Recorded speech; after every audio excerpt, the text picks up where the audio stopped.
Hello everyone, how are you all? Hope you are doing well. Today we are going to study about the topic codes rule for relational DBMS. First of all, we will study what are code rules. Dr. E.F. Code was a computer scientist who invented the relational model for database management system. Doctor E.F. Code जो एक computer scientist थे, उन्होंने एक relational model develop किया for database management systems. पहले जो भी हमारा डाटा जिस भी डाटाबेस में मैनेज होता था, अगर उसको हम रिलेशनल मॉडल में रिप्लेस करना चाहते हैं तो कुछ रूल्स और कुछ क्वालिटीज़ डेवलप की गई थी बाय डॉक्टर E.F. कोड, ताकि हम उस डाटाबेस को as a relational database qualify कर सकें। इसके लिए डॉक्टर E.F. कोड ने 13 रूल्स प्रपोज किए थे, जिनको हम कोड्स रूल्स के नाम से जानते हैं, और ये एक डेवलप किए थे फॉर द रिलेशनल मॉडल्स। इसमें टोटल 13 रूल्स थे। अगर कोई भी डाटाबेस सिस्टम उसमें से मिनिमम 6 रूल्स को क्वालिफाई कर लेता था, तो उसको हम कह सकते थे कि that is now said to be a relational model. So there are 13 code rules defined by Dr. E.F. Code, out of which if any of the model fulfills the 6 attributes of specified by Dr. Code's rule, then it can be qualified as the relational model. Now we are going to study these rules one by one. First of all, rule 0. What is specified by or what is defined by Dr. E.F. Code in the rule 0? This is the foundational rule. This is the basic rule that is developed by Dr. Code. This rules that states that for a system to qualify as an RDBM, it must be able to manage database entirely through the relational capabilities. अगर हम चाहते हैं कि हमारा जो database है वो RDBMS में क्वालिफाई हो सके, तो सबसे पहले वो सारी क्वालिटीज़, सारी कैपेबिलिटीज़ जो एक रिलेशनल डाटाबेस में होनी चाहिए, वो सारी वो फुलफिल करता हो। RDBMS is a management system है। दैट मीन्स जितनी भी इंफॉर्मेशन हमारे डाटाबेस में है, वो सारा डाटा रिलेशंस, उसमें जो डाटा रिट्रीव करना, अपडेशन करनी, डिलीशन करनी, जितने भी हमने डाटा मैनिपुलेशन टास्क परफॉर्म करनी है ऑन द ऑब्जेक्ट्स और ऑन द टेबल्स और ऑन द व्यूज, सारा कुछ हम हैंडल करेंगे with the help of relational capabilities और रिलेशनल डाटाबेस के accordingly. It should be able to handle all these administrative tasks. जितने भी सारे administrative task है, वो सारे वो fulfill करे without affecting the objectives और database। और उसमें जो भी database हम डिज़ाइन करते हैं, अगर किसी भी organization का वो जो database है उसका कोई ना कोई objective है, किसी organization का, स्कूल कॉलेज का हो सकता है, किसी हॉस्पिटल का हो सकता है, किसी होटल का हो सकता है, किसी भी फर्म या किसी भी ऑर्गेनाइजेशन का हो सकता है, वो डाटाबेस अपने ऑब्जेक्टिव्स को फुलफिल करे और साथ के साथ वो सारे रूल्स फॉलो करे जो एक रिलेशनल डाटाबेस सिस्टम में होने चाहिए।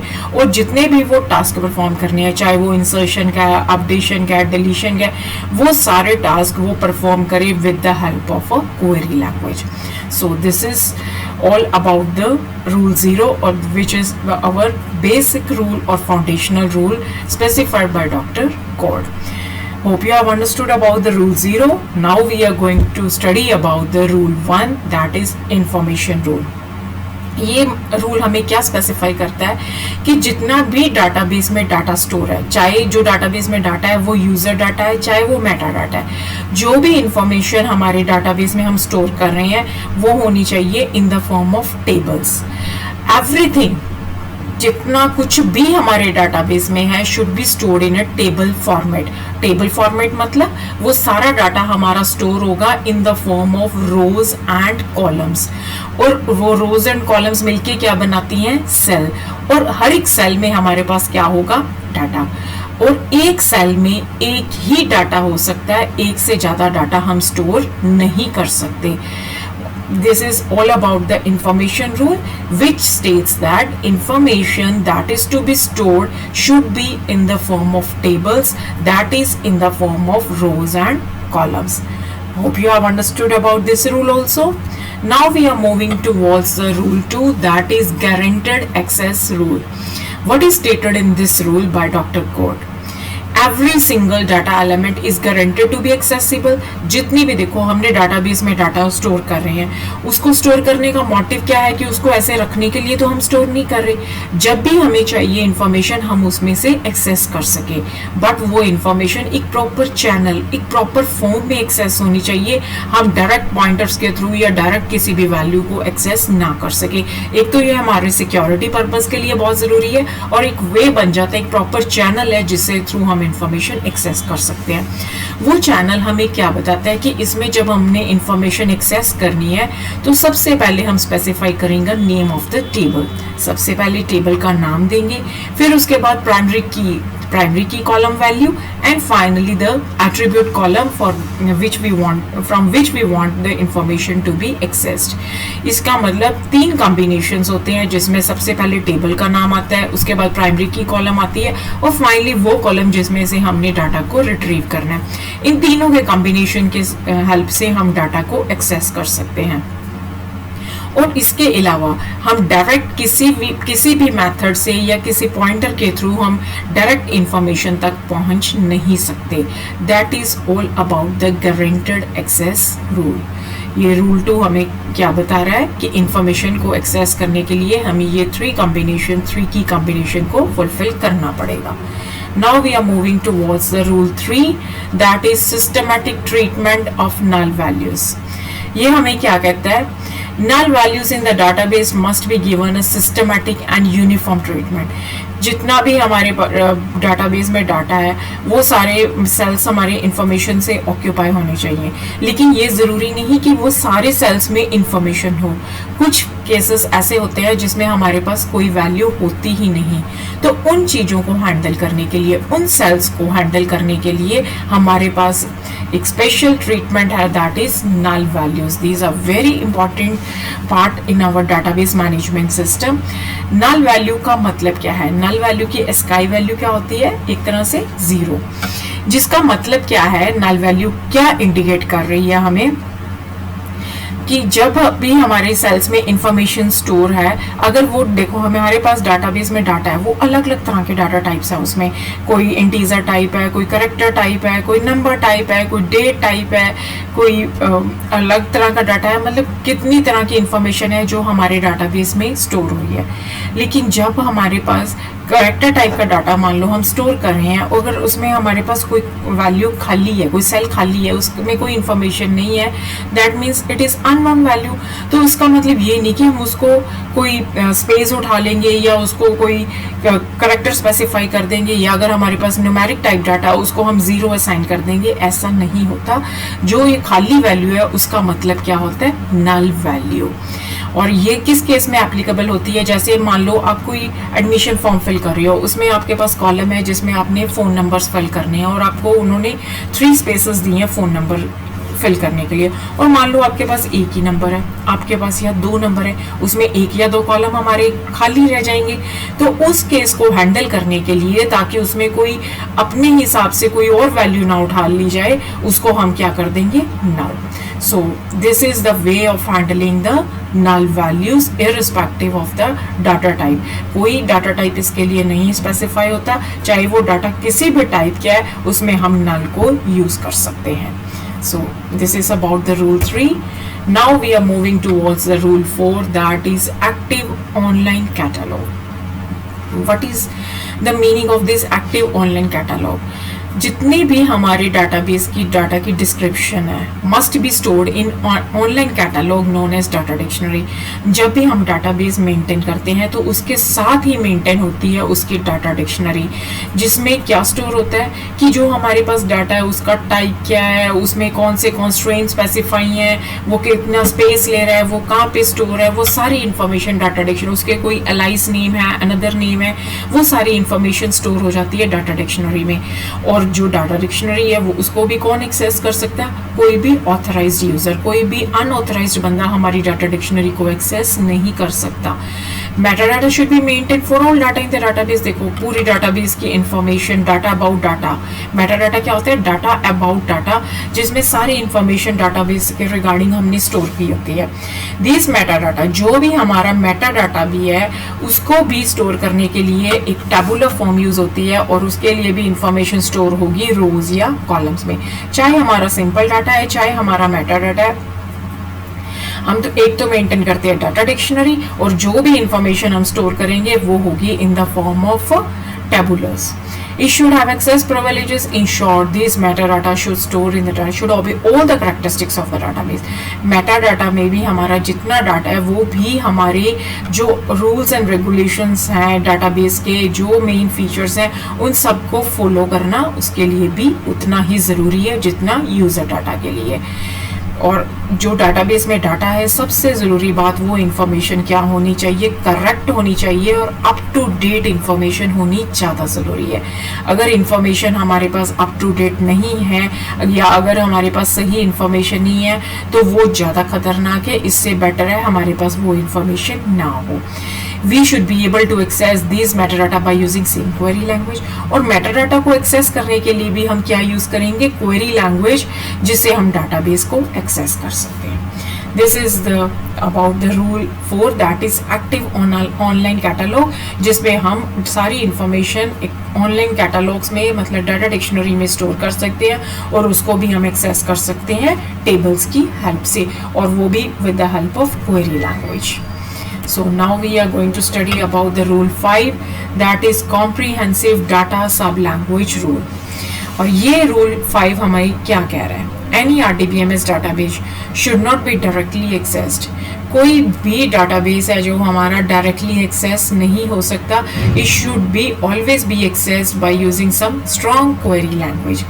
डाटाबेस में जितना भी डाटा है उसको एक्सेस हम करेंगे with the help of query languages, जो हमने पहले भी देखा है। जो हमारी क्वेरी लैंग्वेज है उसमें वो सारी कैपेबिलिटीज़ होनी चाहिए जिसमें हम डाटाबेस को क्रिएट कर सकें, उसको मैनिपुलेशंस कर सकें, उसमें कंसिस्टेंसी मेंटेन कर सकें, और सबसे बड़ी बात integrity of the database maintain करके रख सके। ताकि ये इंटीग्रिटी का मतलब क्या है? ताकि हमें श्योर हो सके कि जितनी भी इंफॉर्मेशन हमारे डाटाबेस में है वो बिल्कुल सही इंफॉर्मेशन है, एक्यूरेट इंफॉर्मेशन है, अप टू डेट इंफॉर्मेशन है। जो हमारी क्वेरी है उसमें वो सारी कैपेबिलिटीज होनी चाहिए और वो एटोमिसिटी को रूल को फॉलो करे। दैट मीन्स जो ट्रांजैक्शन हम कर रहे हैं या तो वो पूरी कंप्लीट हो या ना ही हो, क्योंकि आधी अधूरी जो ट्रांजैक्शंस है वो हमें प्रॉब्लम दे सकती है। जैसे एक ए अकाउंट से इंफॉर्मेशन ट्रांसफर हुई बी अकाउंट में, अब ए में से 100 रुपीज़ डिडक्ट हो गए हैं, बी में नहीं क्रेडिट हुए, तो अब ए तो कहेगा कि मेरे अकाउंट से डेबिट हो गए हैं, पर बी को कोई फ़ायदा नहीं क्योंकि बी के अकाउंट में वो क्रेडिट नहीं हुए हैं। इसके लिए जो क्वेरी है वो या ट्रांजैक्शन है वो कंप्लीट होकर होनी चाहिए, अगर नहीं है तो वो बिल्कुल ही ना हो। और जो हमारी क्वेरी लैंग्वेज है उसमें वो सारी फीचर्स होने चाहिए जिसमें हम इजीली डाटा को डिफाइन कर सकें, व्यूज डिफाइन कर सकें, मैनिपुलेशंस ऑपरेशंस लगा सकें, इंसर्शन अपडेशन डिलीशन कर सकें, उसके ऊपर डिफरेंट इंटीग्रिटी कॉन्स्ट्रेंट्स और ऑथराइजेशन रूल स्पेसिफाई कर सकें। ऑथराइजेशन के बारे में हमने पहले पिछली वीडियो में सारा स्टडी कर लिया है। जिन्होंने वो वीडियो नहीं देखी है तो प्लीज़ वो उस वीडियो को जाके देखें और ऑथराइजेशन के बारे में पूरा अंडरस्टैंड कर सकते हैं। So this is about the comprehensive data sub-language rule. That means to follow a strong query language that has all the capabilities to make possible the access of information through database. Now we are going to move towards or study about the rule 6 that is view updating rule. हाँ जी, view के बारे में बच्चे पहले मैंने एक video बनाई थी, होप आपने देखी होगी और समझ भी आ गई होगी। फिर भी व्हाट आर व्यूज? व्यूज एक वर्चुअल टेबल्स हैं that are created by using queries to show the partial view of the table, जिसमें हम पूरा टेबल को व्यू नहीं कर रहे हैं, सिर्फ उसका पार्शियल व्यू देख रहे हैं। और ये पार्शियल व्यू हमने क्यों क्रिएट किया होता है? ताकि हम अपने डाटाबेस को प्रोटेक्ट कर सके और हर किसी को अपने टेबल का पूरा राइट या पूरा एक्सेस ना दे, सिर्फ उसमें से उतने रोज और कॉलम्स ही एक्सेस करवाएं जितनी उसके लिए ज़रूरत है। और जो रूल्स हम टेबल के लिए रखते हैं सेम रूल रूल सेम सारा कुछ हम वो व्यू के लिए भी अप्लाई होंगे, वो सारे रूल्स, और जैसे हम जो व्यू वो भी अपडेटेबल होनी चाहिए जैसे हम टेबल्स में अपडेशंस करते हैं. So this is about the view updating rule. Now we are moving towards the rule 7, that is high level insert, update and delete rule. हम अपने डाटाबेस में जितना मर्जी अपडेशन, इंसर्शन, डिलीशन का ऑपरेशन कर सके. हमारा डाटाबेस ये ना कह दे कि अब एक दो क्वेरीज हो गई हैं, 3 हो गई हैं, 3 इंसर्शन है, 4 इंसर्शन है, 100 इंसर्शंस है, अब और नहीं कर सकता. हमारा डाटाबेस में जितना हम चाहें उतनी लेवल की इंसर्शन, अपडेशन, डिलीशन पूरी परफॉर्म कर सकते हैं. और जो भी हम इंसर्शन, अपडेशन, डिलीशन करते हैं उसका इफेक्ट ये नहीं होना चाहिए ज़रूरी कि वो एक ही रो पे इफेक्ट करे. एक सिंगल क्वेरी हमारी सारी रोज को इफेक्ट करने के कैपेबल होनी चाहिए. जैसे हमने मान लो सैलरी अपडेशन करनी है तो एक ही क्वेरी से हम सारे एम्प्लॉयज की सैलरी में अपडेशन कर सकें. सारी सैलरी इसमें अगर कोई इंक्रीमेंट करना है, कोई परसेंटेज हाइक करनी है, वो सारा कुछ हम एक ही क्वेरी के थ्रू अप्लाई कर सकें. Hope you have understood about these 2 rules also. Now we are moving towards the rule 8, that is a very important rule for our database management system, that is physical data independence. हाँ जी, what Dr. EF was trying to say in this physical data independence rule. हाँ जी, now we are going to study it in detail. The data stored in database must be independent of the applications that access the database. देखो जितनी भी database में data है उसमें हम जो भी चेंजेस करते हैं उसका एक्सटर्नल व्यू पे, एक्सटर्नल यूजर लेवल पे कोई इफेक्ट नहीं आना चाहिए. जो भी हम फिजिकल स्ट्रक्चर में चेंज करेंगे उसका इम्पैक्ट एक्सटर्नल एप्लीकेशंस पे बिल्कुल भी नहीं पड़ना चाहिए. जो भी मान लो हमने क्या किया, एक डिस्क में से डाटा दूसरे डिस्क में ट्रांसफर किया, जो यूजर्स हमारे डाटा को व्यू कर रहे हैं उनको इस चीज़ को कोई डिफरेंस नहीं पड़ना चाहिए. उनको ये बिल्कुल नहीं पता चलना चाहिए कि एक डिस्क में से दूसरे डिस्क में डाटा शिफ्ट हो गया या उनको डाटा एक्सेस करने में कोई डिले फेस करना पड़े. ये यूज़र जिस तरह अपनी इंफॉर्मेशन नॉर्मल एक्सेस कर रहा है वो उसी तरीके से अपनी इंफॉर्मेशन को एक्सेस कर पाए. और मान लो अगर हमने अपने टेबल में कोई फाइल नेम चेंज कर दी है और या उसकी कोई मेमोरी लोकेशन चेंज कर दी है तो इसका भी कोई इफेक्ट एक्सटर्नल लेवल पे नहीं पड़ना चाहिए. दिस मीन्स एक ट्रांसपेरेंसी, एक मतलब एक लेयर, एक लाइन, एक ब्लैक बॉक्स बन जाना चाहिए एक्सटर्नल लेयर्स पे और इंटरनल लेयर्स में, जिनमें बाहर से हमें कुछ ना दिखाई दे कि अंदर क्या चेंजेस हो रही हैं. जो एक्सटर्नल लेवल पे यूजर्स को इंफॉर्मेशन चाहिए वो इंफॉर्मेशन वो इजीली एक्सेस कर पाए. So this is the physical independence. And हमारा जो डाटाबेस है ये एक बहुत स्ट्रॉन्ग फीचर है और वो हमारा सिस्टम जो डाटाबेस सिस्टम है इस रूल को ज़रूर फॉलो करना चाहिए. Next we are moving toward the rule 9, that is logical data independence. It is also similar to physical data independence but with the change that हमें पता है कि हमारा जो database system है वो 3 layers में divide होता है, 3 levels में divide होता है, that is external level, conceptual level and physical level. अब हम देख रहे हैं कि अगर हमारे conceptual level में हम कोई change करते हैं, conceptual level में क्या store होता है, हमारी टेबल्स का स्ट्रक्चर, हमारे डाटाबेस का क्या स्ट्रक्चर है, उसमें क्या डाटा टाइप्स यूज़ किए हैं, वो सारी इन्फॉर्मेशन, क्या कॉन्स्ट्रेंट्स यूज़ किए हैं, वो हमारे कंसेप्चुअल लेवल में स्टोर है. अगर जो भी चेंज अब हम अपने कंसेप्चुअल लेवल में कर रहे हैं वो चेंज एक्सटर्नल लेवल पे व्यू नहीं होना चाहिए. मान लो अगर यूज़र कोई इन्फॉर्मेशन एक्सेस कर रहा है एम्प्लॉय टेबल में से तो उसको ये नहीं पता चलना चाहिए कि वो इन्फॉर्मेशन एक ही एम्प्लॉय टेबल में से आ रही है या उस एम्प्लॉय टेबल को मल्टीपल एम्प्लॉय टेबल्स में स्प्लिट किया हुआ है according to the department numbers. क्योंकि हमें पता है एम्प्लॉय टेबल में 3 डिपार्टमेंट नंबर है, 10, 20, 30. और अगर उस एम्प्लॉय टेबल को डिपार्टमेंट नंबर के अकॉर्डिंगली स्प्लिट कर भी लिया लेकिन एक्सटर्नल लेवल पे यूज़र को ये चीज़ का बिल्कुल भी पता नहीं चलना चाहिए कि वो इन्फॉर्मेशन एक सिंगल टेबल में से आई है या मल्टीपल टेबल्स में आई है या स्प्लिट टेबल्स हैं उनमें से कंबाइन होके आई है, यूनियन होके आई है. ये सब चीज़ों का यूज़र को बिल्कुल भी पता ना हो और यूज़र अपनी इंफॉर्मेशन फ्रीली एक्सेस कर रहे जैसे कि वो एक सिंगल टेबल में से एक्सेस कर रहा है. This is about the logical data independence. Hope you have understood about the logical data independence also. Now we are moving towards the rule 10, that is integrity independence. Integrity independence हमें क्या specify कर रही है? Integrity independence हमें क्या कह रही है?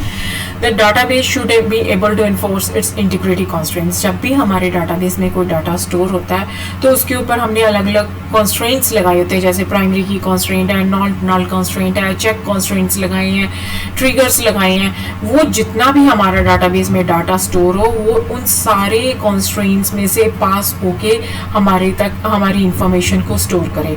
मान लो हमने हमारे पास डाटाबेस में डाटा, उसमें एक फ़ोन नंबर का कॉलम है, हमने उसके ऊपर एक कॉन्स्ट्रेंट लगा दिया कि जो फ़ोन नंबर है वो 10 डिजिट्स का होना चाहिए। ना ही वो 9 वाली वैल्यू एक्सेप्ट करेगा, ना ही वो 11 वैल्यू एक्सेप्ट करेगा।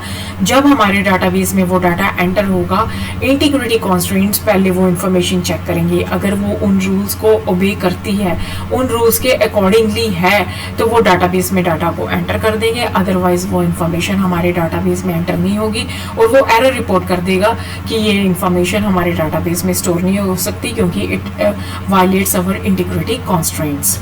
सो इससे हम एश्योर हो जाते हैं कि जितना भी हमारे डाटाबेस में डाटा है वो क्या है, कंसिस्टेंट डाटा है और वो बिल्कुल एक्यूरेट डाटा है, अप टू डेट इंफॉर्मेशन है। कोई भी ऑब्सोल्यूट इंफॉर्मेशन या कोई गलत इंफॉर्मेशन हमारे डाटाबेस में स्टोर नहीं है। It should be possible to constraint, और हम जब चाहें इन कॉन्स्ट्रेंट्स को चेंज कर सकते हैं विदाउट इफेक्टिंग एग्जिस्टिंग एप्लीकेशंस। और जो भी हम अपने कॉन्स्ट्रेंट्स में चेंज करेंगे उसका इफेक्ट भी आउटर एप्लीकेशंस पे नहीं पड़ेगा या एक्सटर्नल लेवल पे नहीं पड़ना चाहिए। This is about the rule 10, that is integrity independence. Hope you have understood about this also.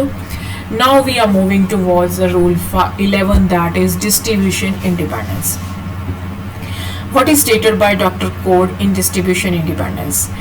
देखो, जब हम इंफॉर्मेशन अपनी एक्सेस कर रहे हैं तो यहाँ ये हो सकता है कि जब हमारा डाटाबेस बहुत बड़ा हो तो उसको हम स्प्लिट कर देते हैं टू मल्टीपल सर्वर्स। एक से ज़्यादा सर्वर पे वो हमारी इंफॉर्मेशन लोकेट हो जाती है, और जब वो इंफॉर्मेशन डिफरेंट सर्वर्स पे लोकेट होती है तो लोकल साइट्स पे जो नियर अबाउट एरियाज होते हैं उनके ऊपर अलग अलग सर्वर स्टोर किए जाते हैं। लेकिन जब यूज़र इंफॉर्मेशन को एक्सेस कर रहा है तो उसको इस चीज़ से कोई लेना देना नहीं होना चाहिए कि मुझे ये इंफॉर्मेशन कौन से सर्वर से आई है, लोकल सर्वर से आई है या रिमोट सर्वर से आई है। उसके लिए ये चीज़ हाइड होनी चाहिए, उसको ये चीज़ का पता नहीं चलना चाहिए। यूज़र लेवल पे इस चीज़ का बिल्कुल भी इफेक्ट नहीं पड़ना चाहिए कि जो इंफॉर्मेशन यूज़र तक पहुंच रही है वो कौन से सर्वर से आ रही है। The accessibility time should be comparatively less, और जो वो इंफॉर्मेशन एक्सेस करे उसमें कम से कम टाइम लगना चाहिए और वो अपनी इंफॉर्मेशन को प्रॉपर वे से एक्सेस कर पाए। और यूज़र को हमेशा ये इंप्रेशन रहना चाहिए, ये फील होना चाहिए कि जो वो इंफॉर्मेशन है एक सिंगल साइट पे लोकेटेड है और वहीं से वो इंफॉर्मेशन को एक्सेस कर रहा है।